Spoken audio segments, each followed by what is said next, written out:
नमस्कार, मी प्राध्यापक मिलिंद गायकवाड. कॅप फेरी 2 आज दुसऱ्या फेरीसाठी प्रवेश घेण्याचा आजचा शेवटचा दिवस आहे. आज दिवसभरामध्ये आपण आपले प्रवेश निश्चित करावायचे आहेत. ज्या विद्यार्थ्यांना पसंती क्रम त्यांनी टाकल्याप्रमाणे ते उच्च माध्यमिक विद्यालय मिळालेलं असेल तर कॉलेजमध्ये जाऊन आपला प्रवेश निश्चित करा.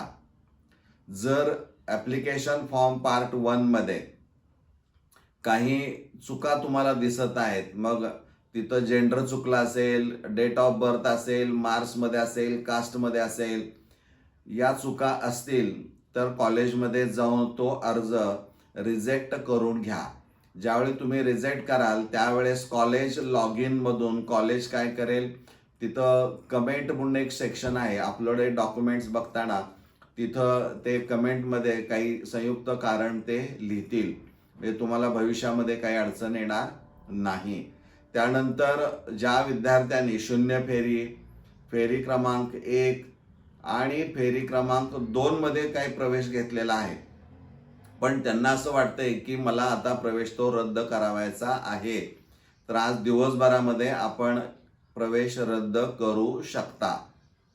स्थलांतर प्रमाणपत्र म्हणजे जे विद्यार्थी इतर बोर्डाकडून म्हणजे CBSE असेल, ICSE असेल, या बोर्डाकडून येत असतील तर त्यांना या बोर्डाकडं, स्टेट बोर्डाकडं येताना मात्र त्यांना स्थलांतर सर्टिफिकेट हे जे असणार आहे ते आवश्यक असणार आहे. मायग्रेशन सर्टिफिकेट किंवा 11वीतून एखादा विद्यार्थी आता 11वीत प्रवेश घेतलेला आहे, तो एका डिव्हिजनचा आहे आणि त्याला 12वीला दुसऱ्या डिव्हिजनमधल्या त्या उच्च माध्यमिक विद्यालयामध्ये जर प्रवेश घ्यायचा असेल तरी देखील त्या विद्यार्थ्याला स्थलांतर प्रमाणपत्र, मायग्रेशन सर्टिफिकेट हे आवश्यक असणार आहे. मग हे मिळवण्यासाठी त्यांनी थेट त्याचा जो विभाग आहे, जिथं 11वी शिकतोय तिथं जे विभागीय मंडळ असणार आहे तिथं जाऊन त्यांच्याशी संपर्क साधा आणि ऑनलाईन ऑफलाईन दोन्ही पद्धतीनं तुम्हाला अर्ज करता येतो. किंवा ज्या कॉलेजमध्ये तुम्ही 11वी शिकताय त्यांनाही विचारून ती प्रक्रिया तुम्ही पूर्ण करू शकता. त्यानंतर बऱ्याच विद्यार्थ्यांचं असं म्हणणं आहे की 12वी आणखीन जो कॉलेज बदल करायचा आहे, ऑनलाईन प्रवेश प्रक्रिया ही मर्यादित विद्यार्थ्यांच्यासाठी असणार आहे, हे सर्वच विद्यार्थ्यांच्यासाठी असणार नाही. आणि त्यामुळं काही विद्यार्थ्यांचं म्हणणं आहे की अटेंडन्स हा जो भाग आहे, परंतु मित्रांनो 75% अटेंडन्स हा तुम्हाला ग्राह्य धरला जाणारा आहे. त्यामुळं 25% रिलॅक्सेशन आहे. म्हणजे हा जून महिना जरी तुम्ही वाट पाहिली बरं का, तरी फारशी काही अडचण येणार नाही. अर्थात इतकी वाट पाहायची का नाही नसेल, वेळेमध्ये जर काही टॅब ओपन होत नसेल तर थेट शिक्षण उपसंचालक कार्यालयामध्ये जाऊन बसा आणि त्यांच्याकडून सगळी माहिती काढून घ्या. फेरी क्रमांक 3चं वेळापत्रक हे 18 जून 2026ला सविस्तरपणे जाहीर केलं जाईल.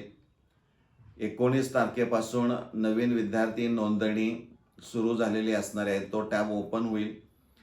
त्यानंतर नवीन विद्यार्थ्यांनी रजिस्ट्रेशन केल्यानंतर अर्ज भाग 1 तो भरायचा आहे. अचूक भरा, चूक होणार नाही याची काळजी घ्या, तो लॉक करा. आणि सर्वच विद्यार्थ्यांनी अर्ज भाग 2 आपण म्हणूया, ऑप्शन्स फॉर्म पार्ट 2, तर तो व्यवस्थित भरायचा आहे. तो बघताना कट ऑफ आणि वॅकन्सी लिस्ट बघूनच प्राधान्यक्रम, आपण 3 टायर कॉलेजेस सिस्टीम दिलेली आहे तुम्हाला, ती एकदा नीट व्हिडिओमध्ये बघून त्याप्रमाणे कॉलेजेसचं प्राधान्यक्रम द्या. म्हणजे